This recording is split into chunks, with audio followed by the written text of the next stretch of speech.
네, 창세기 강의 6강으로 돌아왔습니다. 창세기 7장부터 순차적으로 보겠습니다. 7장 1절부터 주께서 노아에게 말씀하시기를 너와 내 온 집안은 방주로 들어오라. 내가 이 세대에서 내 앞에 의로운 것을 내가 보았음이니라. 너는 모든 정결한 짐승을 수컷과 암컷 7씩 정결하지 않은 짐승은 수컷과 암컷 2를 내게로 취하며 공중의 새도 수컷과 암컷을 7씩 취하여 온 지면에 그 씨로 살아남게 하라. 이제 7일이 되면 내가 40일 낮과 40일 밤 동안 땅에 비를 내려 내가 지은 모든 생물을 지면에서 쓸어버리리라 하시니라.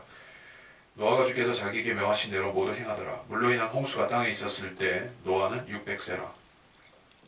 자, 이제 성경을 단 1독도 하지 않은 사람이라 할지라도 또 교회를 전혀 또는 거의 다니지 않은 사람이라 할지라도 다 아는 이야기가 나왔습니다. 바로 노아의 대홍수에 관한 역사적 기록이면서 또한 우리가 여기서 여러 가지 교리들을 발견할 수가 있는 그런 본문인데, 자 7장 1절에서 초청이 나옵니다. 다름 아닌 들어가라가 아니라 들어오라. 들어가라와 들어오라는 틀리죠. 오라는 것은 부르심이고, 이거는 파송 비슷한 개념이 되겠죠. 하나님께서는 방주를 짓게 하시고 그 방주 안에 친히 들어와 계시다, 이렇게 말씀하신 것이요. 어떤 형태로 들어와 계시던 간에 주께서는 방주 안에 계신 것이요. 그래서 노아와 그 가정을 그 안으로 부르십니다. 그래서 하나님께서는 방주 안으로 부르신 이것을 통해서, 그래서 구원이라는 것은 어딘가로 간다는 구원이라는 것은 사람들이 흔히 생각하기를 하늘나라 갈 수 있다 하는 그 개념으로만 생각하죠. 그래서 나는 여기 있고 나라는 주체가 저쪽 그 하늘나라로 가는 것으로만 생각하는데, 그 개념도 있지만 하나님께서 오라고 부르시는 것도 있다는 것이요. 이 부르심은 구원으로의 초청이고 영생으로의 초청이고 또 의미 있는 삶으로의 초청이기도 한 것입니다. 이러한 초청에 대해서는 성경에 많은 부분들이 있지만 계시록 22장 17절이라든가 20절에서 하나님께서 오라고 지속적으로 죄인들에게 부르고 계신 것이요. 그건 그렇고, 이 세대에서 내 앞에 의로운 것을 내가 보았다. 노아가 의로웠던 이유는 무엇입니까? 하나님과 동행했고 하나님께서 시키신 것을 행했기 때문에 그가 의로웠던 것이요. 6장 8절에서 노아는 주의 눈에서 은혜를 찾았다라고 말씀하고 있지만, 그럼에도 그가 하나님께서 그에게 명하신 것을 행했더라, 그 6장 22절에서 그렇게 말씀하셨던 것을 보면 그는 의로운 행위를 행위라는 측면에서도 분명히 의로운 사람이었었습니다. 하나님께서 그 증거를 보시고 노아를 인정하고 받아주신 것입니다. 2절, 그 짐승을 정결한 것과 정결치 않은 것으로 두 부류로 나누고 계십니다. 그래서 하나님께서는 빛과 어둠을 나누시고 의와 불의를 나누시고 선과 악을 나누시는, 하나님께서는 분리의 하나님이시죠. 분리의 하나님. 그래서 성도를 부르신다는 것은, 성도는 세상에서부터 성별된 사람이다. 그런 것이요. 그리스도인이라고 하는 말도 그리스도로 옷 입은 사람이다.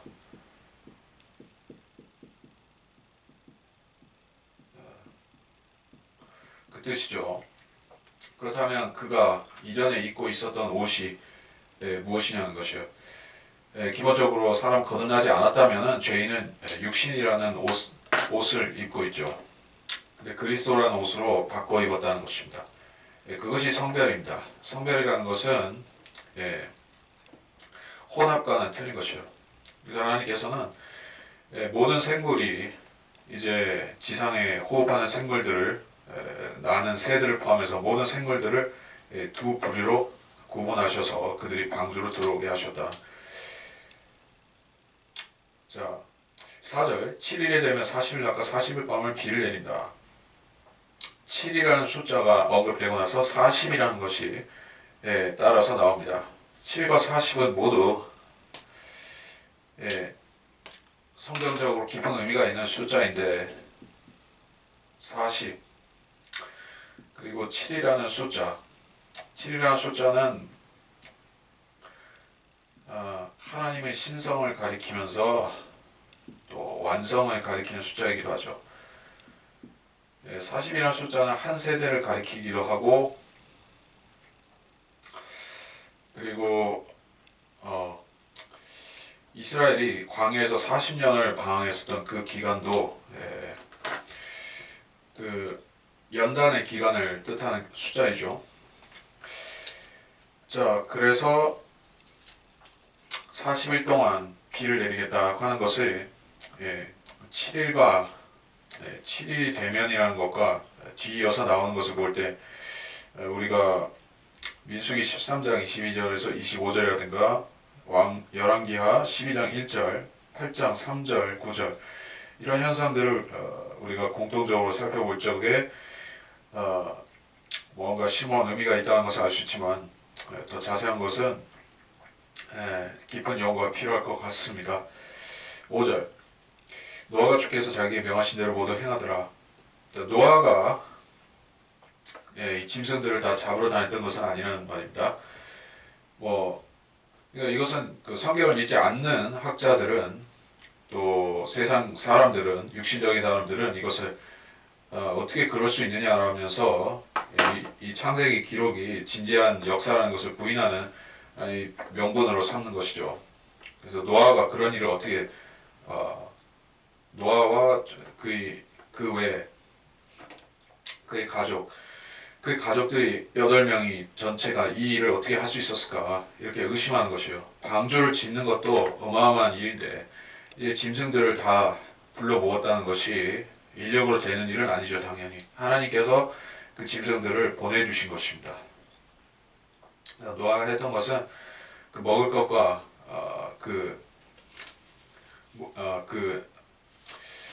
그들이 들어올 장소를 마련해 놓고 자기들이 들어가 있으면 되는 것이요.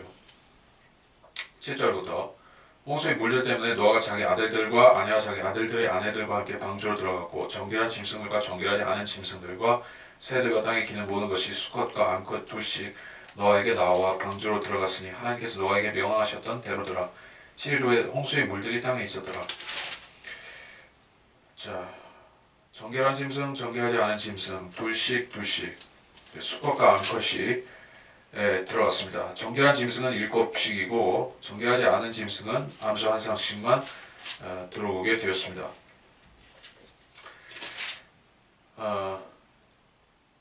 그리고 11절부터 노아의 생이 600세 되던 해 둘째 달 그달 17일 그날에 모든 큰 기쁨의 샘들이 터지고 하늘의 창들이 열렸으니 비가 땅에 40일 낮과 40일 밤을 내렸더라.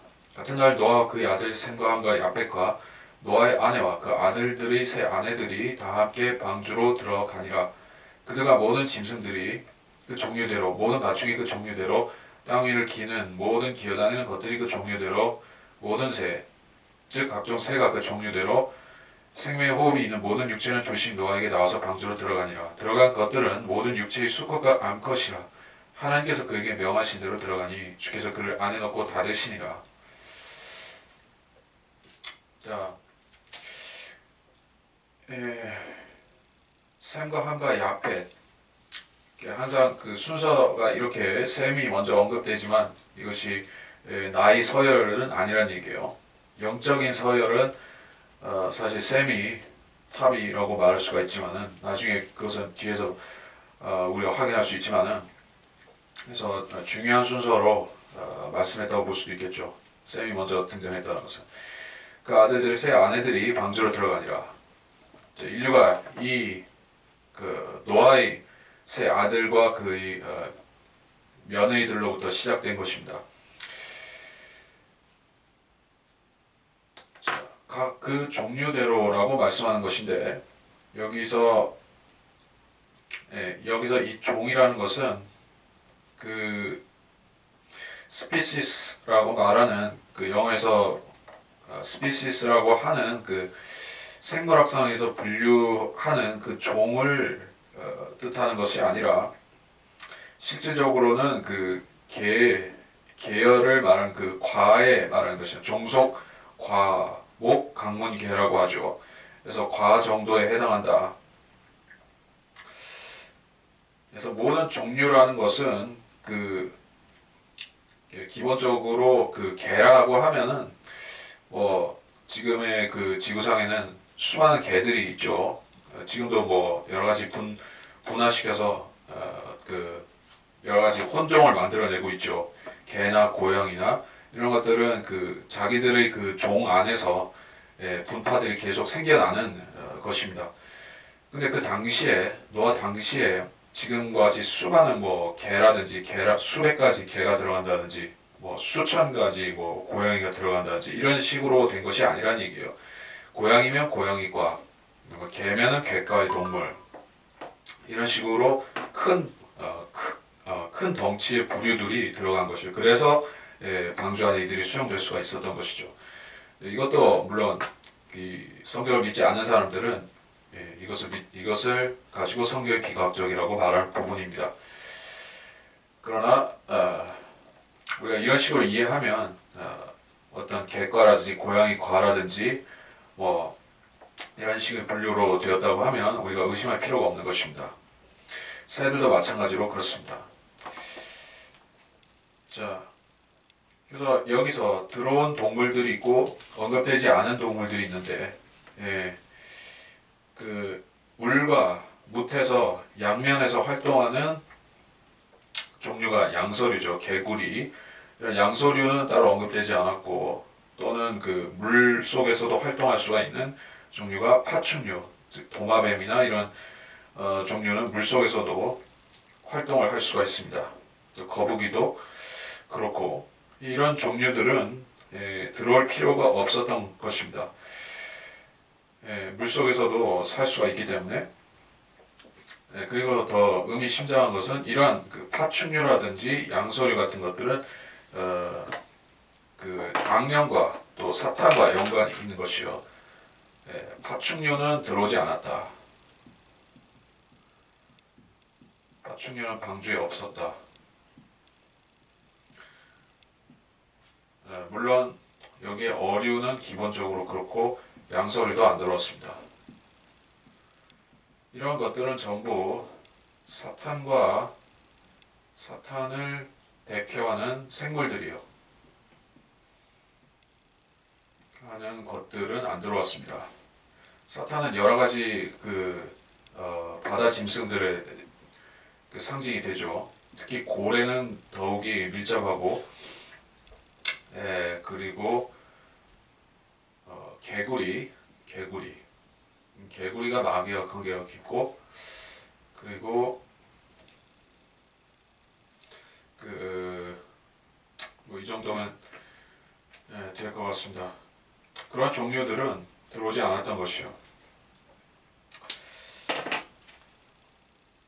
자, 주께서 그를 안에 넣고 닫으시니라. 노아가 방주를 닫은 것이 아니라 주님께서 친히 닫으셨습니다. 그렇다면 주의 천사가 거기에 내려오셨다고 볼 수가 있겠죠. 바로 주 예수 그리스도의 구약시대 현현이 이때도 천사의 모습으로 주님께서 오셔서 이렇게 친히 하셨다는 것입니다. 17절 땅에 홍수가 40일 동안 있은지라 물이 불어나서 방주를 띄우니 방주가 땅 위로 들리더라. 물이 널리 퍼져 땅 위에 크게 불어나니 방주가 수면을 떠다니더라. 물이 땅 위에 심히 널리 퍼지니 온 하늘 아래 모든 높은 산들이 잠기더라. 물이 15큐빗 높이로 오른지라. 산들이 잠겼고 땅에서 움직이는 모든 육체가 죽었으니 곧 새와 가축과 짐승과 땅에 기어다니는 모든 것들과 기어다니는 모든 기는 것들과 모든 사람이라. 마른 땅에 있는 모든 것 중에서 코로 생명 호흡을 하는 모든 것은 죽었더라. 지면에 있는 모든 생물이 멸망하였으니 곧 사람과 가축과 기어다니는 것들과 하늘의 새들이라 이들은 땅에서 멸절되었으나 오직 노아와 그와 함께 방주에 있던 자들만이 살아남았더라. 물이 150일 동안 땅 위에서 차고 넘치더라. 자, 우리가 관심사는 이 당시에 높은 산들이 어느 정도의 그 높은 산들인가 하는 얘기예요. 근데 우리가 그 홍수 이전 시대의 뭐 지표면의 구체적인 양상 모습을 우리가 짐작으로만 생각하기 때문에 정확한 것은 모릅니다. 근데 뭐 아마도 그때 당시에는 에베레스트 같은 또는 알프스 같은 큰 높은 산은 없었을 것이다. 이렇게 보는 게 대체적입니다. 그 정도의 높은 산들이 수천 메다씩 되는 높은 산들이었다고 하면 이런 식으로 그 물이 차올랐을 때 그 산들을 다 잠기게 하기 위해서는 어마어마한 물이 수천 메다 높이로 이렇게 땅을 덮었다고 하면은 그 추정하기 무리가 있죠. 그래서 그런 산은 아니지만 뭐 야트마카 뭐 그런 산들은 있었던 것이요. 여기서는 15큐빅 높이로 올랐을 때 산들이 잠겼다라고 말씀하고 있어요. 그렇다면 이게 뭐 이거는 거의 동산 정도 수준밖에 안 된다는 얘기. 높은 산들도 아니면은 그 이때 당시에 평평하게 수면이 쭉 올라갔던 것이 아니라 기품의 샘이 터지면서 물들이 한꺼번에 그러니까 균일하게 쭉쭉쭉 내려온 것이 아니라 폭포수 내려오듯이 쭉 쏟아진 것이요. 그래서 이렇게 쓰나미가 몰아치듯이 이렇게 몰아치고 가니까 높은 산들도 휩쓸렸을 것이다. 이렇게 보는 뭐 시각도 있을 수가 있고 하여튼 기본적으로 15큐빅 높이 산들이 지평원을 덮고 있었기 때문에 그렇게 지금의 모습과는 달랐던 것이요. 그래서 쉽게 온 땅이 잠긴 것입니다. 자, 오직 노아와 그와 함께 방주에 있던 자들만이 살아남았더라. 홍수에 대한 이 기록은 역사적인 진실, 그 과학적인 진실인 것입니다. 어떻게 이런 일이 있었을 것인가? 사람들은 이 지구가 균일하게 어떤 그 균일 가설이라는 것은 큰 이변이 없이 지구가 뭐 한 몇십억 년 동안 지구가 큰 변화 없이 유지되어 왔다라고 믿는 것이요. 물론 그 사람들은 빙하기가 있었다, 간빙기, 소빙기 이런 빙하기들이 있으면서 그 중간 중간에 또는 그 운석이 충돌하고 소행성이 충돌하고 이런 정도만 얘기를 하지 이런 그 전 지구적인 홍수라는 것은 과학자들은 인정하지 않는 것이요. 그러나 성경은 그것이 있었다고 말씀하고 있습니다. 그 홍수 때문에 당시에 몇 명이 살고 있었는지 모르지만 수백억이 살고 있었을 수도 있는데 그러한 사람들이 일시에 멸망한 것이요. 사람만 멸망한 것이 아니라 짐승들까지도 다 같이 멸망한 것입니다. 그래서 그래서 성경이 이러한 그 엄청난 역사를 담고 있기 때문에 사람들은 창세기를 믿지 않는 사람들, 예수 그리스도를 구주로 믿지 않는 사람들이 만일에 복음을 모른 채로 창세기서부터 읽어 나가기 시작한다면 거기서 책장을 덮고 말겠죠. 왜냐하면 그 자기들이 고등학교 생물 시간과 지리, 역사 이런 시간에 배운 것들과 전혀 생판 다른 내용들이 쏟아져 나오기 때문에 이게 뭐야 이렇게 생각하고 성경을 덮어버리든지 아니면 성경을 믿고 교과서를 덮어버리든지 그렇게 해야 된다는 얘기예요.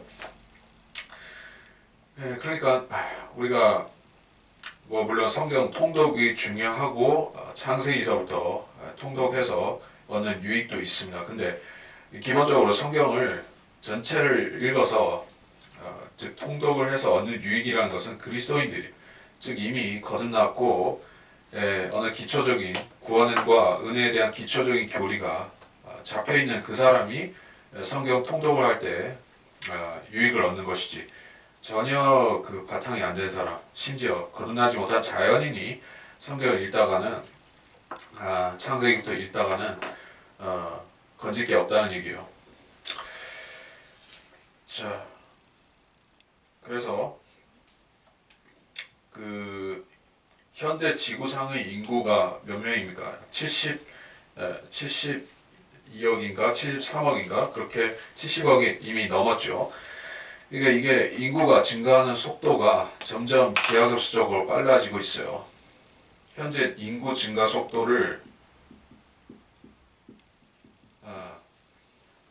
과거에 대입시켜서 본다고 하면 만약 인류가 뭐 50만 년 전에 출현했다고 하면 특별한 이변이 없이 그 소행성이 충돌한다거나 그런 식의 이변이 없이 사실 소행성이 충돌해도 지금보다 훨씬 많아야 됩니다. 한두 번의 재앙 가지고는 안 되고 뭐 그 소행성이나 운석이 수만 번씩 떨어져야지 지금 인구식으로 감소가 될 수 있는 것이요. 만약 인류가 50만 년 전에 출현했다고 하면 지금의 이 지구상에는 수백조 명이 살고 있어야 될 것이요. 근데 그렇게 되지 않았죠. 근데 과학자들은 전혀 비과학적인 가설을 내놓으면서 인류가 아프리카에서 원숭이가 꼬리가 떨어지면서 아프리카에서 등장했다.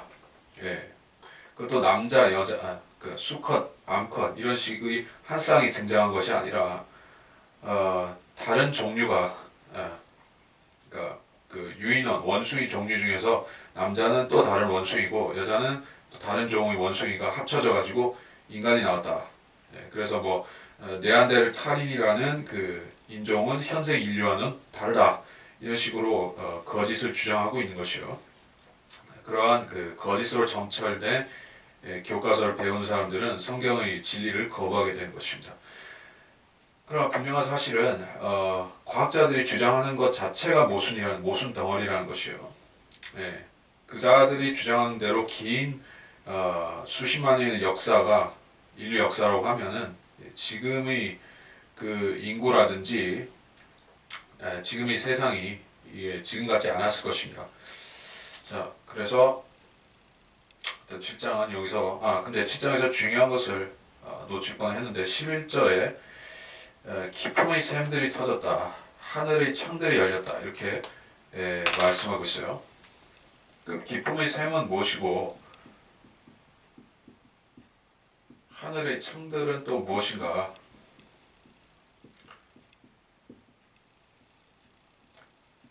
자, 하늘의 창들은 문자 그대로 하늘에 있는 어떤 그 물을 가둬두는 그 댐이 있는데 댐의 수문 같은 것을 말하는 것이다. 실제적인 문이 있다는 것이요. 우리가 창세기 1장에서 그런 것을 부분적으로 얘기를 했지만 지금 지구상에도 물이 있고 하늘들에도 물이 있는 것입니다. 그러한 물을 가둬놓는 것을 하나님께서 경계를 정해 놓으심으로써 물들이 우주 공간이라든지 그 지구상이라든지 이런 것을 침범하지 못하고 한 자리에 딱 그 묶여 있게끔 주님께서 매듭을 지어 놓으신 것이요. 근데 그 물이 범람해서 터진다면은 노아의 홍수 같은 사건이 일어날 수가 있는 것입니다. 그 물 전체가 사용된 것은 아니라 거기서 단 몇 방울이 튀어서 지구로 떨어져도 대홍수가 일어날 수 있는 그러한 수준이죠. 그래서 여기서 말씀하는 큰 기품의 샘이라는 것은 이 지구상 즉 그 지표 아래에 있는 뭐 멘틀이라든지 이런 곳에 있는 뭐 물이 터졌다 이렇게 생각하는 것은 좀 맞지 않는다는 얘기예요. 물론 그 재창조론을 믿지 않는 그러한 신학자들이나 창조 과학자들 같은 경우에는 이것을 전부 지구 자체에서 일어난 일로 해석하려고 합니다. 그래서 하늘의 창이다 한 것을 창들이다 한 것을 저 지구를 어떤 그 수증기가 덮고 있었는데 두꺼운 수증기 층이 덮고 있다가 그것이 일시에 떨어져 내려왔다. 엄청난 물이 내려왔다. 이렇게 해석하는데 사실 그렇게 하는 것은 굉장히 무리수를 많이 둘 수밖에 없는 것이요. 뭐 지금도 대기권에는 수증기가 들어 있습니다만은 그 당시에 아무리 엄청나게 많은 수증기가 있었다 할지라도 그런 수증기가 지구를 돌고 있었다고 하면 온실 효과가 엄청났을 것이에요.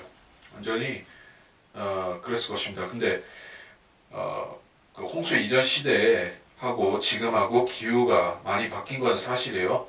그래서 그 이전 시대에 살던 생물들하고 지금 사는 그 사람이라든지 생물들이 몸집 자체부터가 차이가 납니다. 그 홍수 이전 시대에 살던 생물들, 뭐 심지어는 바다 생물들, 뭐 그 상어라든지 또 지상의 뭐 호랑이라든지 곰이라든지 이런 것들도 홍수 이전 시대에는 덩치가 어마어마하게 컸었죠. 심지어는 그 양치 식물들 있죠.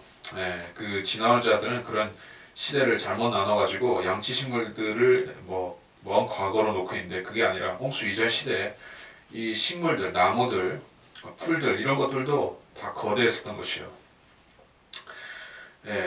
그래서 그러한 환경이 조성되어서 사람들도 오래 살 수가 있었고 짐승들도 이렇게 몸이 컸던 것입니다. 근데 지금은 기후가 달라져서 그 사람도 몸집이 줄어들었고 맹수들도 몸집이 작아졌죠. 이게 성장이 줄어든 것입니다. 그러니까 그 당시하고 지금하고 대기 환경이 다른 것은 사실이에요. 하지만 그 물 자체가 지구와 그 근처에서 온 것이 아니라 그 높은 데서 내려온 것입니다.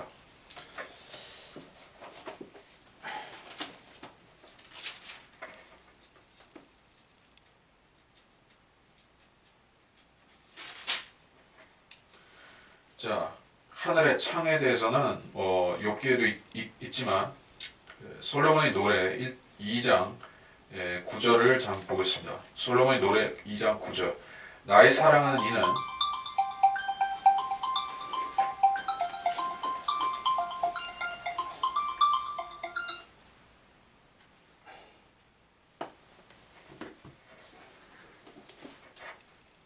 나의 사랑하는 이는 노루나 어린 사슴 같나니 보라 그가 우리의 벽 뒤에 서서 창문으로 들여다보며 창사를 통해 몸을 내보이는 도다. 창문, 창사를 통해서 이런 것 표현이 주님께서 그 셋째 하늘에서 이 땅을 보실 때 창문을 통해서 보신다는 그러한 말씀이죠.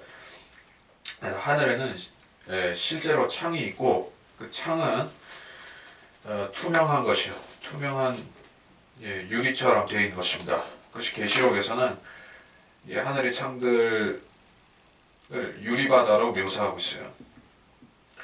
그 문들 자체가 투명한 유리문 같다는 것이 유리문이다. 그러니까 유리로 되어 있기 때문에 유리처럼 얼어 있는 그 빙판, 얼음판으로 되어 있기 때문에 여러분이 유리문은 그 창살이 없으면은 이게 문이 있는지 없는지를 모르고 그 사람이 지나가다가 이마를 꽝 부딪힐 수도 있죠. 다칠 수도 있죠. 그래서 이 문에는 창살이 있다 이렇게 말씀하고 있어요. 그리고 이 문은 약간 그 물을 기품을 묶어두고 있는 기품의 샘을 가두고 있다. 근데 이것이 터지면 일제히 쏟아져 내려오는 것입니다. 근데 그 물이 여기서 터졌고 지구상으로 온 것이요. 창조 과학자들 중에서는 이 물이 어떤 해성의 꼬리의 형태로 지구에 와서 부딪혔다 이렇게 말하는 사람도 있습니다. 설명하는 양식은 사람마다 학자마다 다르지만은 어쨌든 지구 자체에서 이 물들이 조달되었다고 보기는 어렵고 하늘에서 온 것은 사실입니다. 8장으로 가겠습니다. 하나님께서 노아와 그와 함께 방주 안에 있는 모든 생물들과 모든 가축들을 기어가사 하나님께서 땅에 바람을 지나가게 하시니 물이 줄어들더라.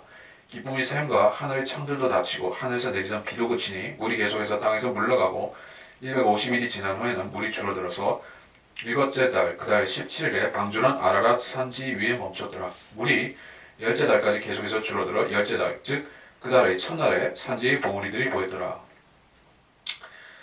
자, 이제 홍수가 끝났는데 땅에 바람을 지나게 하시니 물이 줄어들더라. 일부 증발작용에 의해서 이제 그 물들이 다시 대기권의 수증기로 일부 복원되고 있고, 그 나머지 물들은 이제 기쁨의 샘들, 하늘의 창들이 닫혔다. 자, 이것이 그 지속적으로 어떤 그 물이 40일 동안,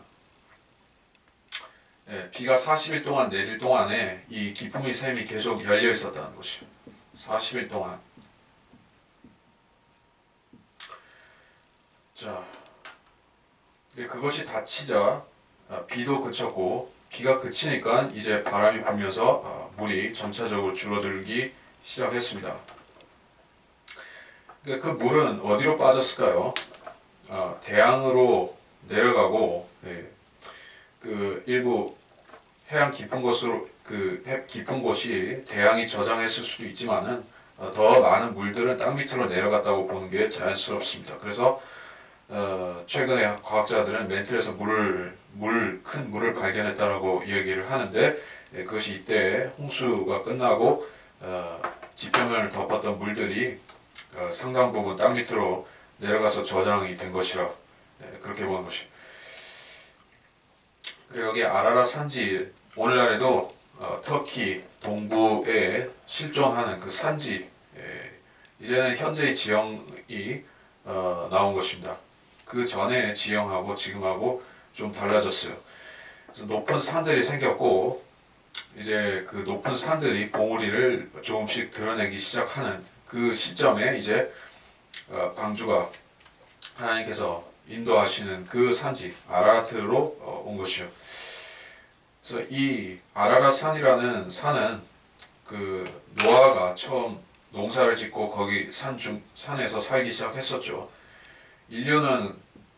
오늘날의 인류는 산에서 내려왔다.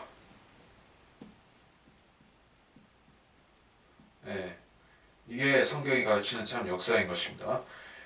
근데 대부분의 그런 진화론자들 같은 경우에는 인류가 산에서 온 것이 아니라 인류가 저기 어디 아프리카 사바나 이런 평원에서 그 들짐승들과 어울려서 이렇게 풀뿌리 캐먹고 살았다라든지 뭐 돌도끼 들고 사냥하고 다녔다 이렇게 생각하는데, 전혀 그렇지 않고 인류는 처음부터 농사를 지었고, 그건 물론 그 카인과 아벨 그 시절부터 그랬었지만은 이제 홍수가 끝나고 나서도 인류는 농사를 짓고 산에서부터 쭉 밑으로 퍼져 내려온 곳입니다. 그래서 이 산당이라는 신앙의 형태, 산당 있죠, 산당. 이스라엘 백성들이 공식적인 예배 장소인 그 성곽 대신에 그 자기들이 편하려고 이렇게 했던 그 산당 경배도 사실은 그 노아가 아라산에 처음 내려와서 거기서 하나님께 제사를 드리고 거기서 살았던 그것을 어떤 기억 속에 담고 산당 경배를 했던 것입니다. 근데 어쨌든 그 모든 것들이 보여준 것은 인류는 산에서부터 내려왔다. 그것이 아라산이다는 것입니다. 산지 봉우리들이 보이더라. 이제 새로 생긴 산들입니다. 신생 산지들인 것이요. 6절 40일의 마지막 날에 노아가 자기가 만든 방주의 창문을 열고 까마귀 한 마리를 내보냈더니 땅에서 물이 많을 때까지 그 까마귀가 왔다 갔다 하더라. 그가 또 비둘기 한 마리를 내보내어 물이 지면에서 줄어들었는가를 알고자 하더라. 그러나 비둘기가 온 지면에 물이 있으므로 발로 앉을 자리를 찾지 못하고 방주에 있는 노아에게로 돌아왔더라. 그때 그가 손을 내밀어 비둘기를 붙잡아 방주 안으로 자기에게 잡아들이더라. 그가 또 7일을 기다리다가 다시 방주에서 비둘기를 내보냈더니 그 비둘기가 저녁 때 그에게로 돌아왔는데 보라, 그 입에 물어뜯은 올리브 잎사귀가 있는지라. 이제 이에 노아가 물이 땅에서 줄어든 줄 알았더라. 또 7일을 기다리다가 그 비둘기를 내보냈더니 그에게로 다시는 돌아오지 아니하였더라. 까마귀와 비둘기, 이 두 새는 성경에서 두고두고 하나의 상징으로 쓰이고 있는데, 까마귀는 알다시피 검다, 검은 것은 악하다라든지 나쁘다, 이게 악과 관련이 있죠. 그리고 비둘기, 희다, 순결하다. 예. 그래서 예수님도 비둘기 눈을 가지셨고, 그 솔로몬의 노래 나오죠. 비둘기는 성령께서 비둘기 같이 예수님이 침례 받으실 때 내려오시고, 자 이런 식으로 성령과 관련된 새인 것이고, 근데 까마귀는 부정한 새죠, 율법에서. 그리고 그 새는 더러 좋은 일에 쓰일 경우도 있습니다. 엘리야가 까마귀가 물어주는 그 먹을 것을 가지고 살았던 것 같이 좋은 일도 하지만은 그것은 상당히 예외적인 것이고, 까마귀는 여기서는 악령을 말합니다. 그래서 까마귀는 돌아오지 않았죠. 방주로 앉을 곳이 없어서 돌아왔는데, 비둘기는 앉을 곳이 없어서 돌아왔는데 까마귀는 한번 내보냈더니 다시 돌아오지 않았어요. 앉을 곳은 좀 있었고, 그리고 까마귀가 돌아오지 않았던 이유는 바로 그 물 위에 떠다니고 있었을 그런 짐승들과 사람들의 사체들 그런 것이 있었을 것이요. 그런 그 시체들을 쪼아 먹느라고 정신이 팔려서 방주로 돌아올 생각을 안 했던 것입니다. 이거 시체를 먹는 새, 부정한 새죠. 그리고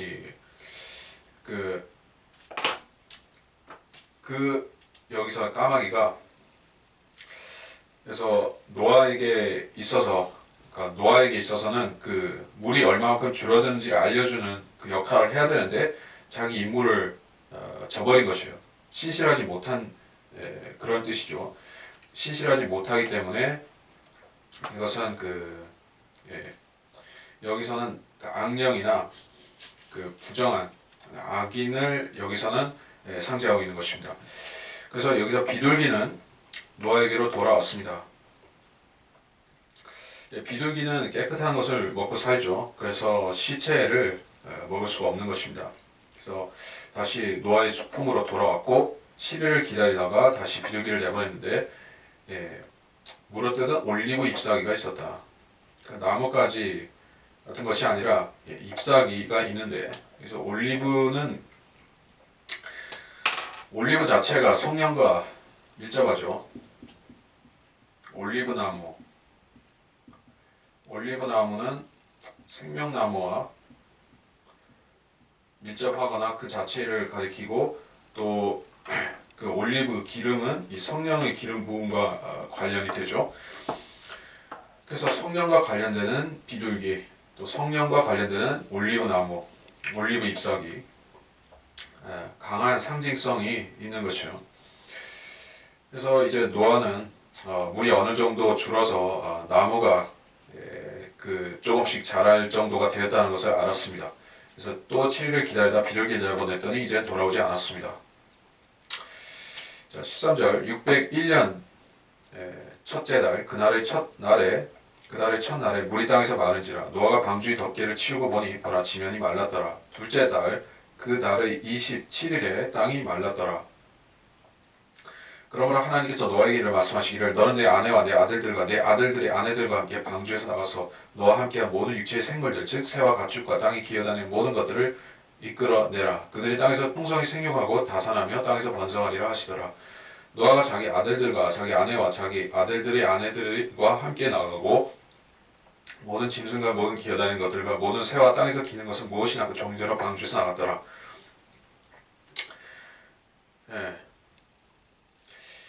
여기서 17절에서 이제 생육하고 다산하고 번성하라. 자, 이것도 하나님께서 축복, 은혜로 주신 것이지만은 이거 하나님의 명령이기도 한 것입니다.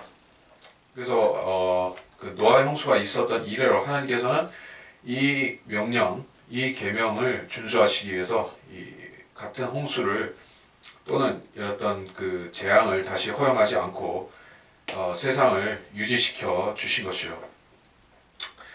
그래서 노아의 대홍수는 전무후무한 사건이 되었던 것이요. 다시는 물로 심판받는 일이 없고 어떠한 국지적인 홍수, 국지적인 뭐 허리케인, 쓰나미 이런 재앙들이 있을 수는 있지만 또 종종 일어나지만 노아의 때와 같은 식의 그런 전 지구적 홍수는 다시 일어나지 않았던 것이요.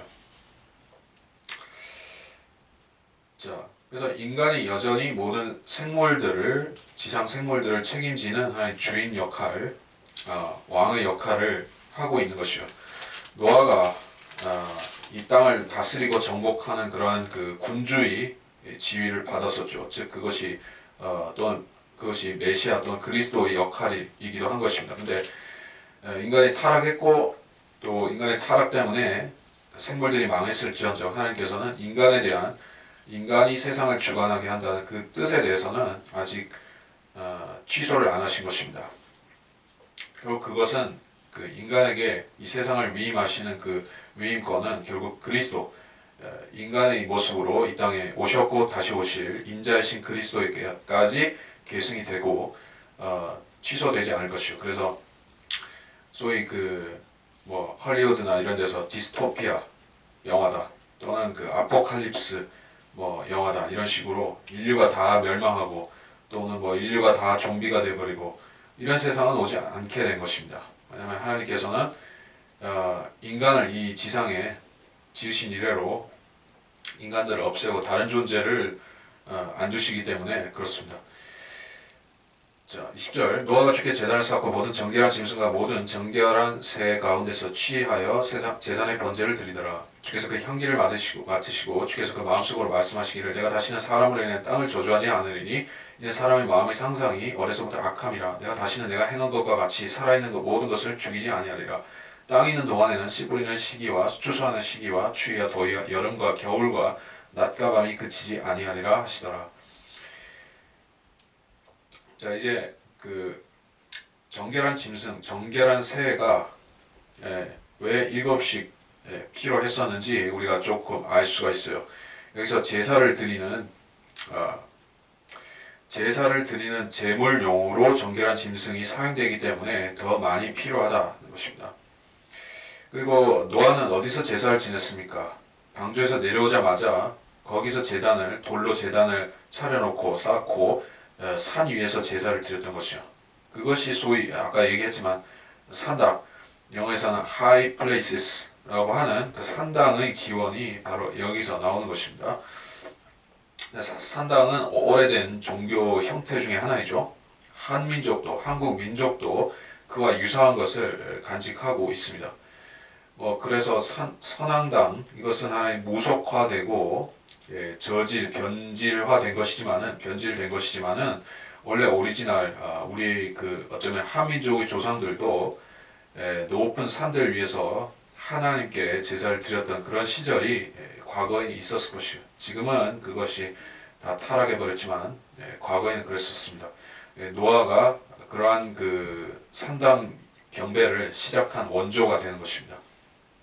그리고 하나님께서는 그 당시에 노아의 경배를 기쁘게 받아주시고 또 이러한 그 생각을 마음속으로 하셨습니다. 어떻게 하시는가?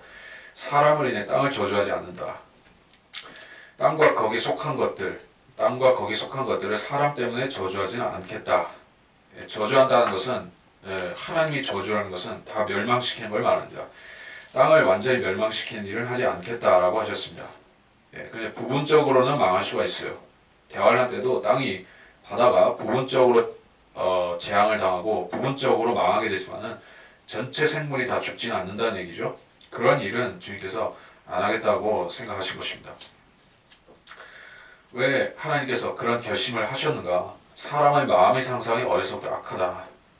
마음의 상상, 인간에 대한 하나님의 생각이 이렇습니다. 인간의 모든 문제는 마음에서부터, 상상에서부터, 생각에서부터 나오게 되어 있는 것이요. 마음이 악하다, 마음이 선하지 않다 하는 것은 성경에 도처에 나오지만은 잠언 24장 9절을 한번 보겠습니다.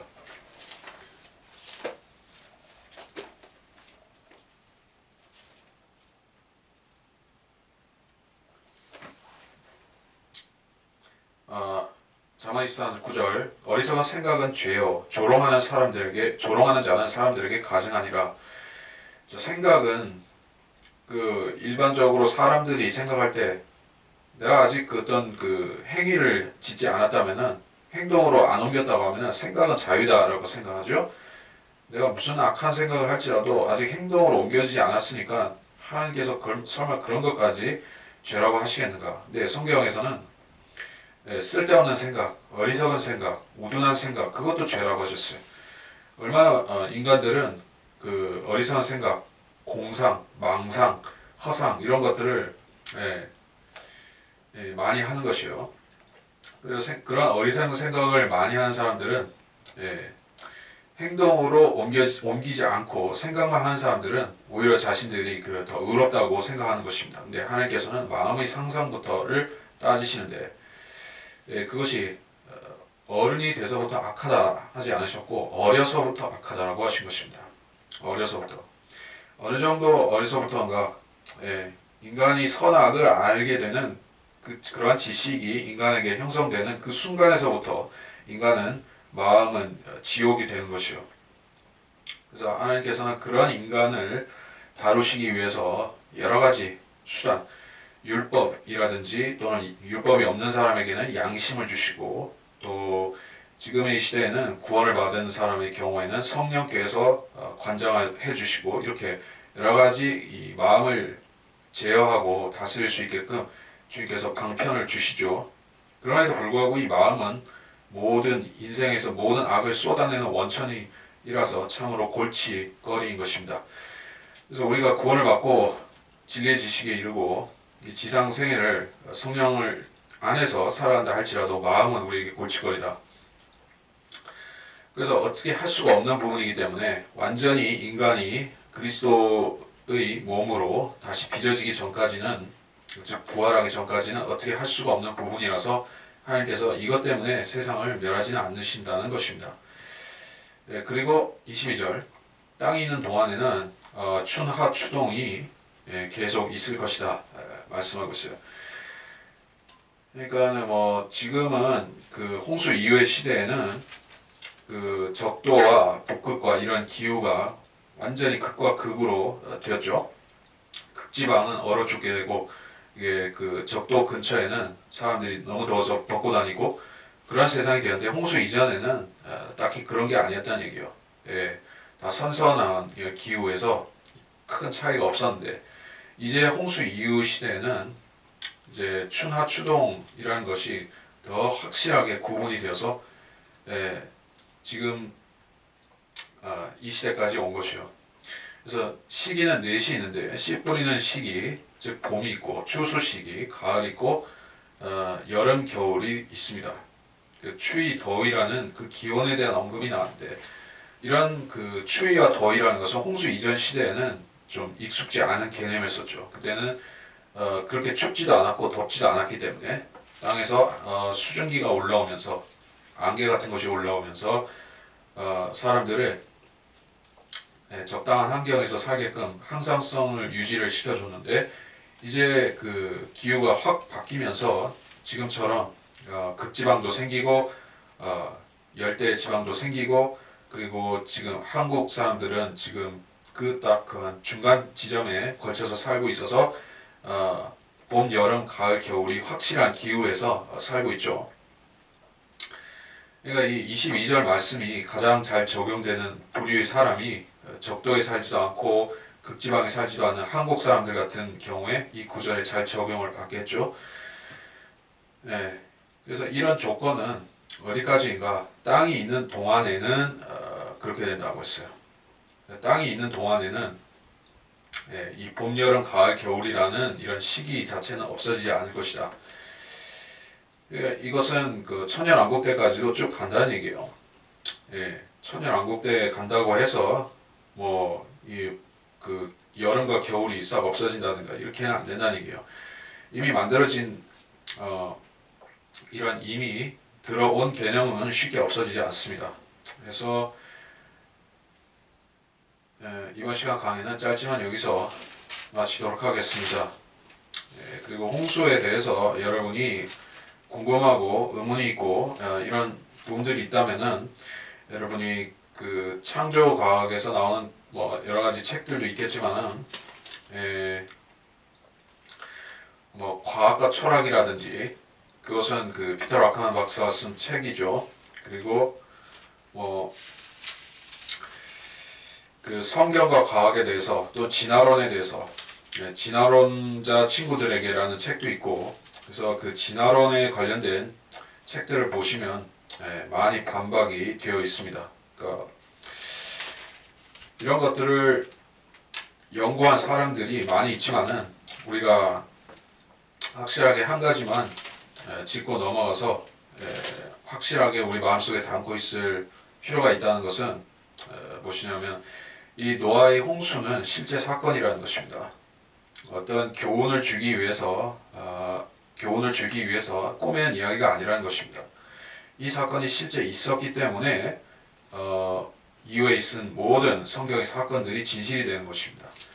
자, 로마 캐토릭이 또는 그 기독교의 개신교의 자유주의자들은 이런 사실을 창세기의 앞부분 기록들을 즉 그 인류 창조나 6일 창조, 노아의 홍수 이런 사건들을 역사적 사실로 믿지를 않습니다. 단지 이것이 하나의 우화적인 진실이라고만 생각할 뿐이지 이게 실제 역사라고 믿지를 않아요. 그래서 여러분이 교황에게 물어봐도 그렇고 주교들이나 그런 그 자유주의 목사들에게 물어봐도 다 그들은 이걸 농담으로 생각한다는 것입니다. 근데 마지막으로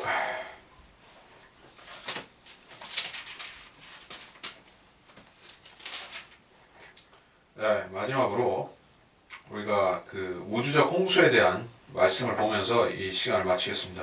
베드로 후서 3장에 3장 5절에 이렇죠. 이는 그들이 이것을 고의로 잊으려 함이라 즉 하나님의 말씀에 의해 하늘들이 이쪽부터 있었다는 것과 땅도 물에서 나왔고 물 안에 있었다는 것이니 이로써 이전에 있던 세상은 물이 범람해서 멸망하였느니라.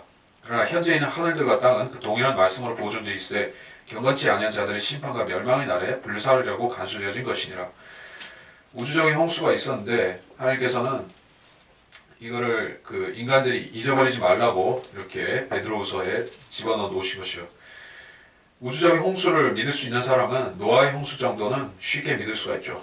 아니 이 우주가 물로 차고 넘치는 엄청난 사건을 믿는다면은 지구가 물에 잠기는 정도를 못 믿을 리가 없습니다. 그리고 그거를 두 가지를 우주적 홍수와 지구적 홍수 두 가지를 믿는다면은 대환란이라는 그 엄청난 계시록의 사건들을 못 믿을 이유는 전혀 없습니다. 대환란의 그 엄청난 재앙들은 그래도 노아의 홍수라는 그 사건에 비하면 더 적다고 볼 수가 있죠. 대환란 때는 구원을 얻는 사람도 있고 이 지상에 살아남는 사람들이 있으니까. 근데 노아의 홍수는 8명 빼고 다 멸망했던 사건이죠. 그러니까 더 큰 것을 믿는다면 더 적은 것을 믿는 것은 무리가 없다는 얘기예요. 노아의 홍수를 믿을 수 있다면 대환란을 믿는 것 정도는 껌이라는 얘기죠. 그러니까 대환란을 믿지 않는 사람들, 그런 엄청난 사건이 어떻게 있을 수 있느냐라고 손서리를 치고 안 믿는 그러한 목사들, 신학자들은 전부 창세기도 안 믿는 사람들이라고 봐야지 될 것입니다. 여러분은 그렇게 되지 않고 믿음 있는 사람이 되어서 창세기도 믿고 계시록도 믿으십시오.